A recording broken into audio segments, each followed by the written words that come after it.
Zaključujemo z uradnim delom današnjega dne. We will now officially close today's session.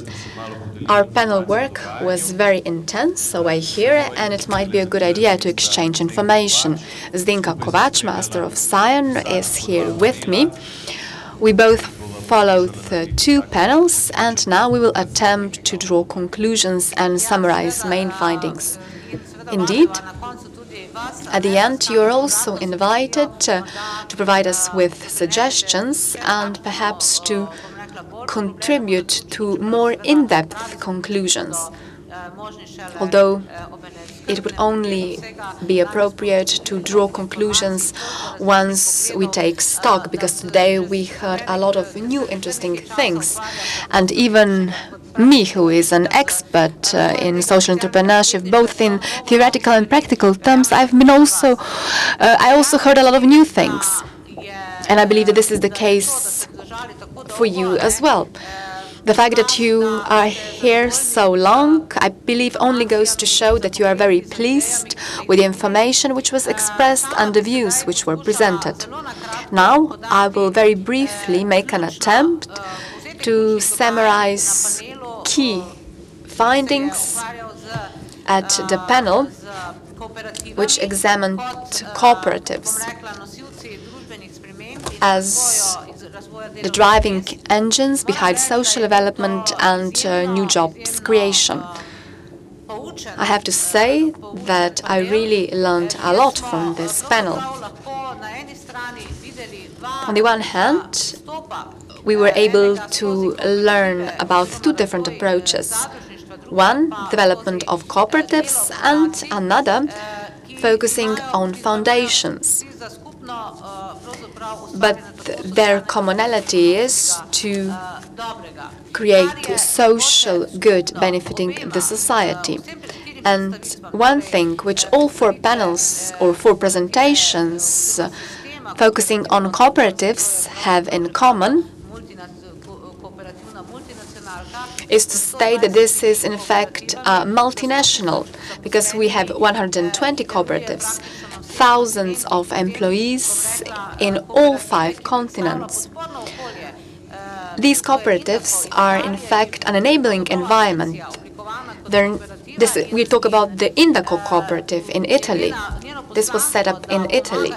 Its mission is to internationalize and bring together cooperatives in different Italian regions. On the other hand, we heard a lot about foundations. San Petrignano is a case in point.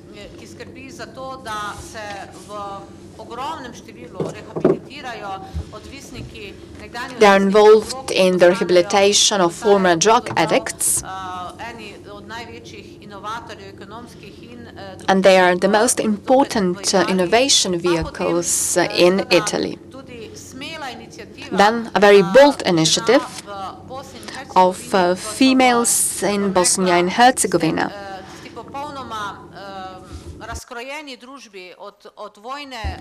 This society plagued by war helped them to realize that they are responsible for their economic viability and survival. Every presentation gave us a very special outlook on things, what social entrepreneurship can do. What is a conclusion which I can draw? It is as follows. Of course, you shouldn't wait for the public or government initiative. The most successful initiatives are those initiatives which are the result of needs and a vision of individuals or groups. They presented their own initiatives, they dedicated their time and energy to change the situation of a specific target group for the better. In fact, this was, in all 4 examples, a private initiative, and even today, they don't resort to public funds. They set store by their public autonomy. This is also what made their flexible approaches possible. What is a conclusion which can be drawn? As far as I understood things, what are key driving factors of success? Leadership. This is a person, individual, a founding member, a person who put this initiative forward, or at a later stage, a group of people. This made it possible for the initiative to gain ground and to have wide implications. Not just Spain or the Basque region or Italy, but ultimately also Bosnia and Herzegovina, serving 1,000 entrepreneurs from this initiative. So this is one story. Then another story. As it has been rightly put by our colleague from Mednarodna, not everything is paradise and nothing just falls from the sky. You need to invest many nights of dedicated work. Then you need skills, how to impart basic values, how to use social capital, which is the bedrock of social entrepreneurship, how to maintain it, even when this initiative of Mondragon or San Patrignano grows. What happens, how this transformation into a multinational company is being managed. This is even a greater challenge than just to maintain a core business, a profit-driven business. This work focuses on the cooperation with the people. They want to, in fact, give the best and attract the best. And this is, in fact, the basic value of social entrepreneurship.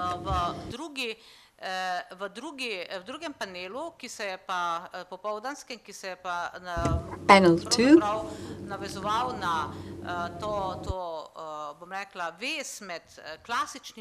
So a connection between traditional forms of the economy, which is becoming increasingly socially responsible, and social entrepreneurship. Individuals see a role or a place for themselves. We heard a lot of interesting views, and I hope that they provided us with food for thought. I'm talking about on behalf of the NGO and public sector. Firstly, a very important finding was heard, and I fully agree that we are entering a new era. For some decades, we have been seeing the emergence of this new era. All these efforts are now being in the process of culmination. Traditional values are losing ground, or rather they are being transformed. So 3 traditional sectors, i.e. private sector, where suddenly in the era of globalization, when realizing, as we heard from one of our entrepreneurs, we realized that today supply outstrips demand.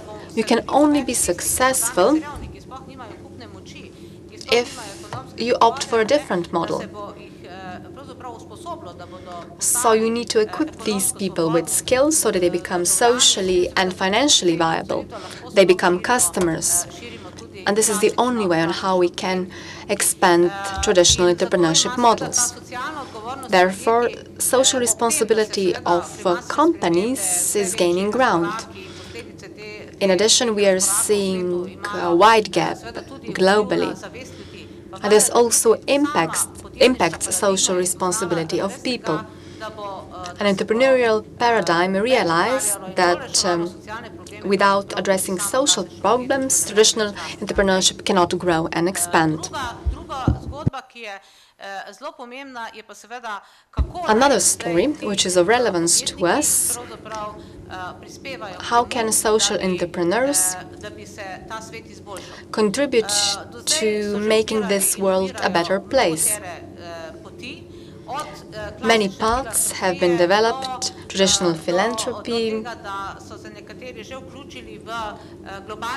Some are also members of global initiatives focusing on social and financial viability of people. I completely agree with this principle, because if a person can catch a fish, even the Bible says that this is the best avenue. Entrepreneurs are realizing what are special features, and in this way they can support social entrepreneurs. I believe that today a clear message emerged. There has been readiness to learn and cooperate in this process of change. This goes for traditional economy as well.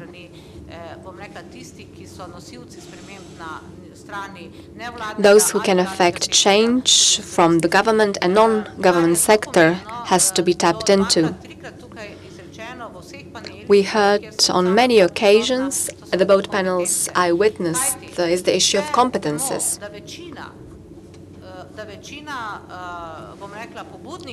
We know that the majority of initiators comes from the NGO sector, or the sector who to date was not involved in traditional entrepreneurship. For that reason, it is very important to develop knowledge base or cluster of knowledge. This has been put by Mr. Martin. This will enable us to network entrepreneurial and social competencies. Here, this is a huge opportunity for cooperation between traditional entrepreneurs who can be mentors and teachers. On the other hand, we have social entrepreneurs who can generate innovation and put forward social competencies, which sometimes traditional entrepreneurs do not have. In a nutshell, my general conclusion based on both panels is as follows. We heard a lot of interesting views, and I believe that they could have a profound impact on Slovenia and on the Southeast Europe region. I believe that they will play a very important role when we develop new approaches and implement changes. Thank you very much. I participated in two panels. First was social enterprise and their role in sustainable societies. What I've heard is that infrastructure is important, that also the state should play an active role, and this is an advantage in Slovenia because it does. Last but not least, infrastructure won't help us achieve our aims completely. We need more ideas to give added value to products. A culture and spirit of entrepreneurship and leadership needs to be boosted on a local level. There is a shortage of promoting good practices in Slovenia. So we need to promote them more. Social entrepreneurship is at the very beginning. This is what we have heard. However, Slovenia has a number of cases of good practice, and this needs to be highlighted. Social enterprises function locally, and they also add added value to these regions. I've come across a number of good practices. One is organic food production, non-GM, high-quality food production. However, this local initiative can be extended. It can be built upon. This means that products with added value could be grown. Social entrepreneurship needs to have a bottom-up approach, and to do that they need enough support and really cooperation. These are the conclusions of the first round table discussion. Our second round table discussion was based on financial institutions' role in promoting social enterprises. Social economy has to be based on ethical standards, mostly because it involves marginalized people, but to be sustainable, this is what matters. It is difficult to measure the impact of social economy, but the key is access, providing them access to employment, funds, to self-involvement. Because today we have heard that work is one of a key ways to reintegrate the disadvantaged and marginalized people. Of course, there's not enough cooperation between the private and public sector. There's not enough network. There's too much fragmentation. But if we joined forces, we could take a step further. The government should facilitate cooperation according to one presentation we heard today. And it should also provide an enabling environment for various actors to do utmost and contribute to these efforts. We've also heard that there is a need to transform our society. We need more than just social enterprises, but we need fundamental changes in society for social entrepreneurship to bloom. There have been two other emphases. First is to change our paradigm. So, just not to get, but to change. Instead of getting, we want to effect changes. This is one aspect that could help social enterprise to grow. And another point, many people who have been involved in the banking sector have pointed out that we need cooperation. We shouldn't be fragmented. What we need to do is devise a long-term sustainable strategy on social entrepreneurship, and we also need to use our funds. The banks are willing to listen to their clients, to all of them. Last but not least, mechanisms need to be set up to join the language of charity and business, so that everyone will understand what a return on investment really is in this respect. So this is my brief summary. Rekla, da je bila še ena zelo pomembna zadeva, ki se lepo navezuje tukaj na to, kar je bilo sedaj rečeno, namreč, da če želi... If I may, one interesting piece of information. If the public and private sector want to become social innovators, then they need to center around results. Long-term results and effect, not just activities. Mr. Martin, in fact, illustrated this perfectly. Only when we know what and if happens in the long run, what is the ultimate result, only then can we find the most efficient paths on how to get there. And this is, in fact, the main ingredient of social entrepreneurship. And this is the key difference between social entrepreneurship and traditional entrepreneurship on how to best provide social and environment services. Just to conclude, and maybe you will have something to add, my outlook on things, so a rhetorical question and response. Mr. Škrabec put this question to us. This was his question in rhetorical terms. What is more socially responsible for those of you who were not present? Either his company creates 1,000 jobs in Slovenia or 100 jobs in Slovenia. Of course, the answer is not simple. This is what I would have to say. Social entrepreneurship and providing support to social entrepreneurship gives us both dimensions. So he would be in a position to create 1,000 jobs for a profit-making company in India and 100 jobs to promote social entrepreneurship in Slovenia. So we would have both. We would kill two birds with one stone. If you have a proposal or a question to raise, then you are more than welcome, but if not, we would have to conclude.